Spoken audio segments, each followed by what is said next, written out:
শেষ পর্যন্ত অশোক গঙ্গোপাধ্যায় ইস্যুতে তৎপরতা শুরু করল কেন্দ্র।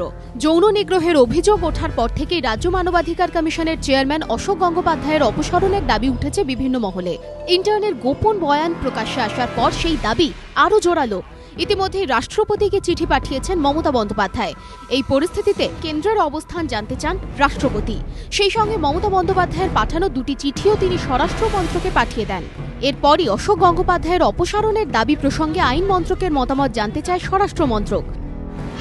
সরকারি সূত্রের খবর, প্রাথমিকভাবে ঘটনার সত্যতা প্রমাণিত হলে অশোক গঙ্গোপাধ্যায়ের বিরুদ্ধে অভিযোগ খতিয়ে দেখার জন্য সুপ্রিম কোর্টকে একটি কমিটি গড়ে দিতে বলতে পারে কেন্দ্র। ইতিমধ্যে অ্যাটর্নি জেনারেলের মতামত জানতে চাওয়া হয়েছে।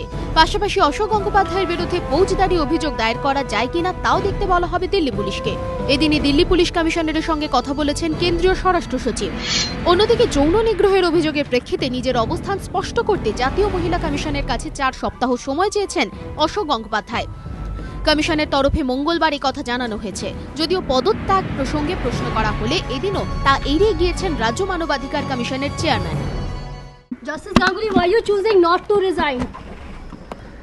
Why? That's none of your business.